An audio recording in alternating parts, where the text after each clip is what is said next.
to touch upon a pick that you loved that I think, there's definitely a mixed reactions on the pick. And that is the Rams taking Ty Simpson. I think that's where we could bring this conversation. So what I will say about the Ty Simpson pick, I like it for the future. I don't get me wrong. I do like it for the future because I do think he is stepping into a situation where he's not going to start right away. He's going to sit behind a future Hall of Fame quarterback. You got a future Hall of Fame head coach now, in the fold. In Sean McVay.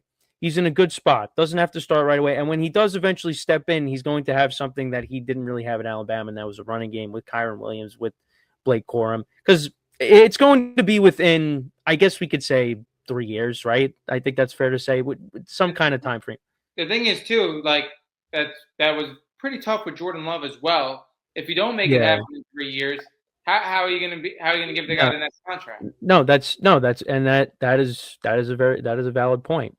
So I like the situation that he ended up in a lot, but looking at the Rams and the current structure of the team and where they're at right now, I also would say to and I do agree with the people that criticize the pick, is maybe you wanted them to take somebody there that is going to help the team right now, because this team came within one game of the Super Bowl. And if they would have got to the Super Bowl based off of, the opponent, the Patriots, and the issues on the offensive line that they had and the front that the Rams had, they maybe could have been the team that hoisted up the Lombardi. It's a big what if, but it is definitely possible that the NFC Championship game, we saw the two best teams remaining, playing in that game. So that would probably be my one critique of the pick. I think Ty Simpson ended up in a great situation, and I think that sitting behind Stafford, you got Sean McVay there. It could be a very easy transition if he ends up being the guy. He steps into a good situation, and then he goes on and he has a good, pro career. But for a team that's trying to, maximize this window and to get back to a Super Bowl, at least, and squeeze out another one potentially, I think maybe that wasn't the right pick. That's not to say again that I don't like Ty Simpson, the prospect, because obviously from you talking about him a lot, you think he's arguably the best quarterback in this draft, which if that turns out to be the case, then this is going to be a home run pick. But I think for the right now, for a team that's trying to win the Super Bowl, maybe that wasn't necessarily the right pick. Your thoughts? Yeah, I like 100% disagree. I think this was the right pick for the Rams. When we were together, I did see it very early. I guess people knew to get me the information with how much I love this Yeah, kid. the leaks. I mean, I don't I mean, they, understand that. they were they were in the middle of like picking a pick, like two selections before this pick even happened. I don't even know how I Yeah, got the information, and I was like, oh my god, this is crazy. Whatever, one of my favorite players in this draft going into a ridiculous situation. Again, I couldn't have been more high on it when I saw that happen. Then I went to bed and really thought it over, slept on it, and I'm even higher on it. I absolutely love this pick. There are multiple reasons why I love this pick, and it really dawned on me over the last couple of days. One thing you talk about the Rams, they could use this pick for a win now move. They're a team that's on the top of the list when we talk about Super Bowl contenders going into this year. 100% true. They could have done that. But how many times have we seen the Rams go for win now moves? They literally just went for a win now move right before this draft, trading this pick to the Chiefs for Trent McDuffie, one of the best corners in the league. That's a win now move, and you gave off a first round pick for it. Then you also look again, they also brought in another Chiefs corner in Watson. Last year, they brought in Devontae Adams, an older player, another win now move. This team consistently goes after win now, win now, win now. And the other thing I have to say is when you look at the great organizations, they plan for the future while their team is on the rise currently. Look at all the teams that did this. When you look at Ravens, when they had Joe Flacco, and Joe Flacco was still good, they bring in Lamar Jackson. When you look at the Chiefs, Alex Smith was really good. That pick turned a lot of heads at the time. I think it worked out pretty good for them. When you look at the Packers, they did it numerous amount of times. Works out for them every single time. When you look at the 49ers in the 90s, they did it again. When Steve Young was on the rise, people thought, how could you get rid of Joe Montana? Teams consistently do this. Teams that want to extend their window even further with the players they have.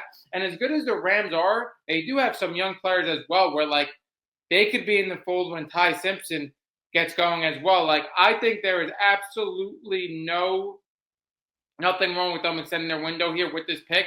And I think the Rams really looked at them having the 13th pick, and they're like, hey, we're going to be a team for the next couple of years that are going to sit at pick 20, 25, 30 in the NFL draft. We're not going to get an opportunity to take a quarterback that's a top 15 pick selection. We're not going to have the opportunity to take a first-round quarterback. This is our one chance because of the trade that happened with the Falcons that ended up being a really bad trade, and the Falcons didn't take off last year. They got the 13th pick. But again, for the Rams, I think there's absolutely nothing wrong with this. Again, you probably have to get him in at least, if not next year, the year after that, because you got to figure out if this is a quarterback that you're going to give that next contract to. Again, you could wait a little bit like Jordan Love, but you got to at least see a full year and a half of him before you give him another contract. But again, if say Stafford's one of those guys that really extends his prime, I also think there's nothing wrong of getting rid of Stafford within maybe after if he has one good year left, you get rid of him still and you bring this kid in. Like, I absolutely love it. And then I talked about, like, I think he's the best quarterback in the draft. I think when you look at situation, this is probably the best situation a first-round quarterback has ever went to since Patrick Mahomes and the Chiefs. Like, you look at this player going into a playoff team, a Super Bowl contender, you could argue it's an even better situation because they're a Super Bowl contender right now. But I think after all the Rams win that moves and you look at teams that really plan for the future while they were at the top of the league, it's worked out for them every single time. You want to extend your window. You don't want to just be good for the next 2 years with Matt Stafford. You want to be good for the next 10, 15 years. This was the pick to make for them, especially because, again, like I said, it's not like it's a team that never goes win now, never makes moves for the now. They made plenty of the moves for the now in the last 2-3 years. It was time to extend that window. I think he's going to fit perfectly in the system. I mean, the biggest thing with Ty Simpson is we talk about Sean McVay in early retirement. Is Sean McVay going to be there when Ty Simpson is there? That's like the only question for me. But even if he's not, I mean, you're getting to absorb everything with Sean McVay like a sponge for 2 years anyway. I absolutely love this pick. I thought, again, it was bold, but I think it was 100% the right one.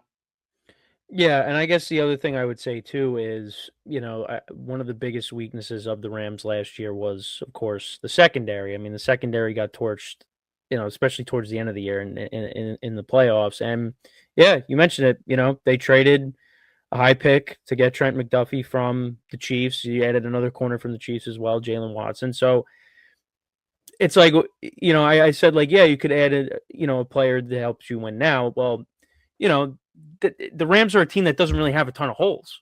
So, that by taking Ty Simpson, they had the luxury of saying, hey, we feel like we don't have a ton of glaring needs.